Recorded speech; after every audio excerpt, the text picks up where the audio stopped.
जी बिस्मिल्लाहिर्रहमानिर्रहीम, अस्सलाम वालेकुम। मैं हूं बिलाल अहमद। उम्मीद है आप सब खैरियत से होंगे। आपके इल्म में होगा कि कराची का NA-240 है जहां पर ज़िमनी इलेक्शन होने जा रहा है 16 जून को। लेकिन बानी MQM अल्ताफ़ हुसैन की जानिब से एक ताज़ा तरीन बयान भी आ गया है और रद्द अमल भी आया है। क्यों उनकी जानिब से NA-240 के बाय इलेक्शन का बाइकाट किया गया है और उसके पीछे वजह क्या है, मैं आपके सामने कुछ तफसीलात रखूँगा। अब से चंद लम्हात पहले एक अलामिया जारी हुआ है, उसकी तफसीलात क्या हैं वो आपको बताऊँगा।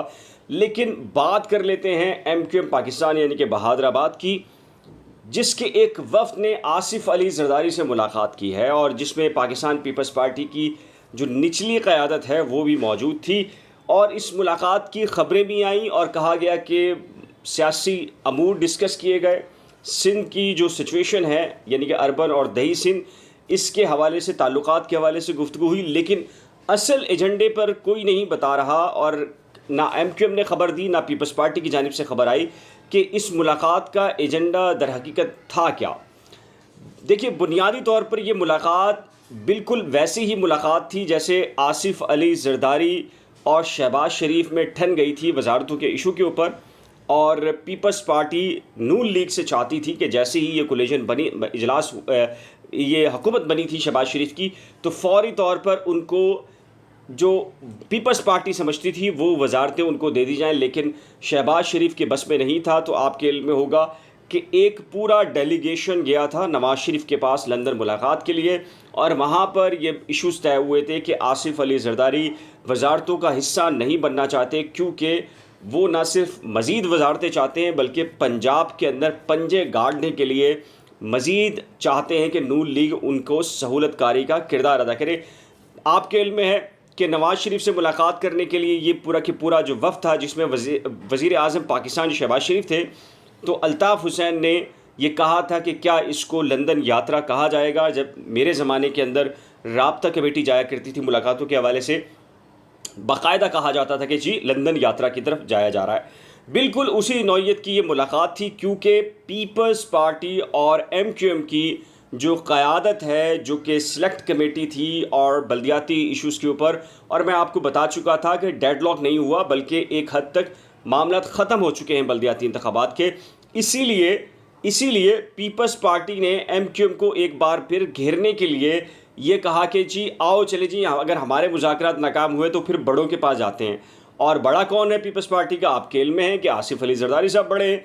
तो आसिफ अली ज़रदारी साहब के पास ले जाया गया MQM की क़यादत को, और MQM की क़यादत ने वही मुतालबात रखे जो कि शहबाज शरीफ की हुकूमत का हिस्सा बनने से पहले जो चार्टर जो साइन हुआ था, जो भी टर्म्स और कंडीशन उसकी तय की गई थी उस इत्तेहाद के हवाले से, जिस पर बताया गया है कि आसिफ अली ज़रदारी ने एक बार फिर लॉलीपॉप दिया है MQM को। और MQM इस बात को समझ गई है कि आसिफ अली ज़रदारी, पीपल्स पार्टी किसी भी सूरत में जो शहरी सिंध है उसको हकूक़ देने के लिए तैयार नहीं है, और इसका अदराक MQM को भी हो चुका है। इसीलिए MQM दूसरे प्लेटफॉर्म्स के ऊपर अपने रास्ते बनाने की अब कोशिश कर रही है, लेकिन पब्लिकली इसको डिक्लेयर नहीं कर रही कि उनकी और जो पीपल्स पार्टी की राहें हैं वो जुदा हो चुकी हैं। और मैं सिलेक्ट की कमेटी की जो अंदरूनी कहानी है बल्दियाती इश्यूज़ के हवाले से और इंतखाबात के हवाले से, उस पर मैं आपको डिटेल में बता चुका हूँ कि पीपल्स पार्टी किसी सूरत तैयार नहीं है शहरी सिंध को वो अख्तियारात देने के लिए जो कभी माजी में बल्दियाती सिस्टम के ज़रिए शहरी सिंध बिलखसूस कराची को दिए गए थे। अच्छा जी, बात कर लेते हैं NA-240 के ज़िमनी इलेक्शन हो रहे हैं। आपके इल्म में है कि 16 जून को, और इसमें जो महाजिर कौमी मूवमेंट पाकिस्तान है उनकी जानिब से भी कहा गया है कि जी उनके एक उम्मीदवार हैं सैयद रफ़ीउद्दीन फ़ैसल, उनकी जानिब से भरपूर तरीके से कैंपेन चलाई जा रही है। और उनका ये कहना है कि आपके इल्म में है कि लांडी कुरंगी का इलाका एक ज़माने से महाजिर कौमी मूवमेंट पाकिस्तान, जिसको हकीकी कहा जाता था आफाक अहमद की तंजीम, वो किसी न हद तक मौजूद थी। और उनकी जानिब से फिर दोबारा से कहा जा रहा है कि उनकी क़ुव्वत में कुछ ना कुछ इजाफ़ा हुआ है। और आज एक UC4 का इलेक्शन ऑफिस है, वहाँ का बाकायदा इफ्तिताह हुआ और वहाँ पर एक्टिविटीज़ की गई और उन्होंने कहा है कि वो सरप्राइज़ रहेंगे। इसके साथ ही पाक सरज़मीन पार्टी के चेयरमैन हैं मुस्तफ़ा कमाल, इनकी जानिब से भी एक इलेक्शन कैंपेन आज शुरू की गई है और इनकी जानिब से जो बयानात आया है वो सख्त खासा एमक्यूएम के हवाले से और बानी एमक्यूएम के हवाले से खासा सख्त बयान है। और उन्होंने कहा है कि जी एमक्यूएम ने मेरी कौम को अपनी वजारतों, करप्शन और ठेकों की खातिर बार बार बेचा है। एमक्यूएम की मुनाफ़िकत की वजह से महाजिर कौम बंद गली में चली गई है। हमने महाजिर कौम को बचाना है और हमने जो सिस्टम लॉन्च किया है वही महाजिर कौम का तहफ़्फ़ुज़ कर सकता है।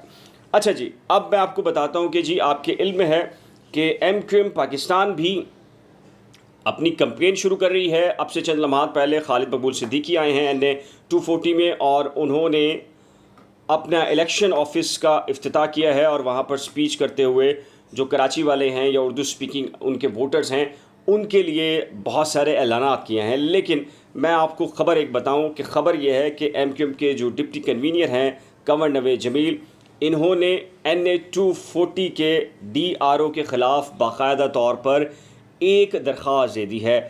एमक्यूएम पाकिस्तान ये समझती है कि प्री पोल रिगिंग यानी कि कबल अज़ वक्त धांधली का आगाज़ NA 240 में बाकायदा तौर पर कर दिया गया है और एमक्यूएम पाकिस्तान की जानिब से इलेक्शन कमीशन से ये मुतालबा किया गया है कि DRO को फौरी तौर पर तब्दील किया जाए।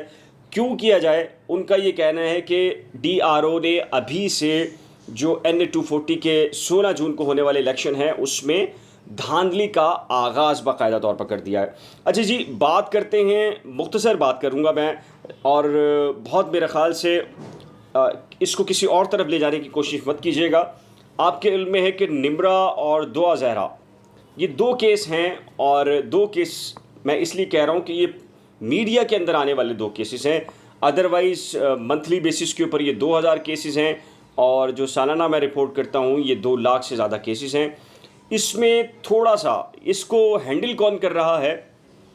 एक पॉलिटिशियन है इसको जो हैंडल कर रही हैं मैं कहता हूँ, और मेरा ख़्याल है कि इसके अंदर जो हक़ाइक़ हैं ऐन मुमकिन है कि आप रियासती मशीनरी का इस्तेमाल करते हुए उन असल हक़ाइक़ को आप पसे पुश डाल दें और जो आपका बयानिया है यानी कि वो आपका बयानिया सर बोल कर उसको ना सिर्फ अरूज पाए बल्कि आप अपने बयानिए में कामयाब हो जाएं। लेकिन मेरी एक रिक्वेस्ट है बतौर भाई, एक अच्छे दोस्त के, एक वालिद के भी और बतौर बेटे के भी, आप और हम यानी कि जो इस वक्त 30 क्रॉस कर चुके हैं और जो इस वक्त पेरेंट्स हैं जिनके बच्चे 13 से 14 साल की एज का हिस्सा हैं, खुदारा इसको अगर आप उनको अच्छी खुराक, अच्छी तालीम और अच्छी उनकी सेहत का ख्याल रखते हैं तो महज ये उनकी ज़रूरत नहीं है।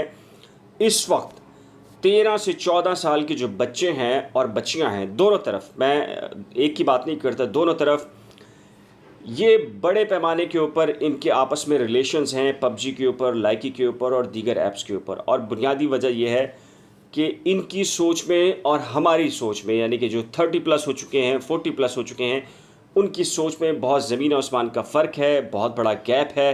पेरेंट्स इस बात को एड्रेस नहीं कर रहे कि उनके बच्चे बगावत कर रहे हैं और अपनी मर्ज़ी से ये फ़ैसले कर रहे हैं। उसके नतीजे में वालिदैन को हज़ीमत का सामना है। आप इन दो केसेस को मेरा ख़्याल है दबा सकते हैं, लेकिन मेरा अपना ख़्याल है, मैं हाई कोर्ट में होता हूँ, सेशन कोर्ट में कवर करता हूँ, लाखों केसेस हैं ये जो तैयार बैठे हैं, जो इतनी सी उम्र में पेरेंट्स से ये मुतालबा कर रहे हैं कि हमने जो लड़का देखा है या हमने जो लड़की देखी है उससे हमारी शादी कर दी जाए। और वालिदैन क्या कर रहे हैं, चीज़ों को एड्रेस करने के बजाय, उस सिचुएशन को समझने के बजाय उसकी डायरेक्शन कहीं और लेके जा रहे हैं। और मैं एक बार एक जुमला कह रहा हूँ कि सोशल मीडिया पर जो दोस्तियाँ होती हैं वो इंतहाई ख़तरनाक होती हैं।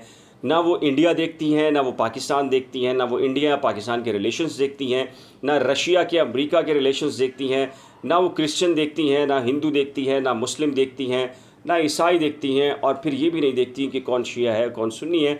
जो सोशल मीडिया पर जब इस किस्म की चीज़ें होती हैं तो फिर ना हज़ारेवाल देखा जाता है, ना पंजाबी देखा जाता है, ना उर्दू बोलने वाला देखा जाता है, ना पठान देखा जाता है। मैं अदालतों में डेली बेसिस पे कर रहा हूँ। खुदारा इन दो केसेस को आप अगर अलग रुख देकर भी अपने अहदाफ़ को हासिल कर लेते हैं, ऐन मुमकिन है आप अहदाफ़ को हासिल कर लें, लेकिन असल डिबेट आपको शुरू करनी पड़ेगी अपने बच्चों से आपको अटैच होना पड़ेगा। ये इंतहाई ज़रूरी है, ये मेरा एक एहसास था और मैं तकरीबन हर वीडियो में ये पेरेंट्स को भी कह रहा हूँ, भाइयों को भी कह रहा हूँ, बड़ी बहनों को भी कह रहा हूँ कि अगर 13 से 14 साल की बच्चियाँ या बच्चे मौजूद हैं तो उनको आपकी सिर्फ खुराक की, तालीम की, सेहत की ज़रूरत नहीं है, बल्कि उन पर भरपूर तवज्जो और नरमी के साथ तवज्जो देने की ज़रूरत है।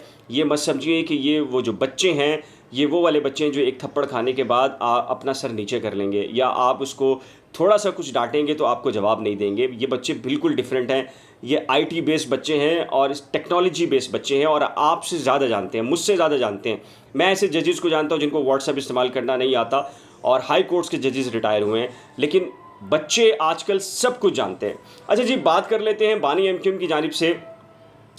आज अब से चंद लम्हात पहले एक बयान भी आया है और राब्ता कमेटी एमक्यूएम लंदन की जानिब से बाइकाट का ऐलान किया गया है और वो बाइकाट क्यों किया गया है, उसमें क्लियर कट कहा गया है कि NA 240 के जो इलेक्शन हैं उसमें एमक्यूएम पाकिस्तान यानी कि एमक्यूएम अल्ताफ़ हुसैन ये कह रहे हैं कि जी इसका मुकम्मल तौर पर बाइकाट किया जाए और उसकी जो वजह बताई गई है वो कहा गया है कि महाजरों के नाम पर सियासी खिलवाड़ करने वाले बहादराबाद टोले ने अपने मफाद की खातिर तहरीक और महाजिर कौम को जितना नुकसान पहुंचाया है, इतना नुकसान महाजरों के खुले दुश्मनों ने भी नहीं पहुंचाया। इसलिए ये फ़ैसला किया गया है कि चूँकि एमक्यूएम लंदन ये समझती है कि एमक्यूएम बहादराबाद एक कब्ज़ा ग्रुप है, तो लिहाजा उनके तय अगर महाजिर कौम उनको वोट देगी तो ये भी गद्दारी होगी, तो लिहाजा जो महाजिर कौम है वो इस इलेक्शन का बाइकाट करे। तो ये ताज़ा तरीन अपडेट्स हैं। इस व्लॉग के सिलसिले में आपकी राय क्या है? अपनी कीमती राय का इजहार नीचे दिए गए कमेंट सेक्शन में ज़रूर तय कीजिएगा। एक नए व्लॉग के साथ जल्द मिलेंगे, लेकिन उससे पहले रिक्वेस्ट है कि अगर आपने मेरे यूट्यूब चैनल को अभी तक सब्सक्राइब नहीं किया तो बराए करम सब्सक्राइब, वीडियो को शेयर, लाइक और बेल आइकन को लाजम प्रेस कीजिएगा। अल्लाह हाफिज़।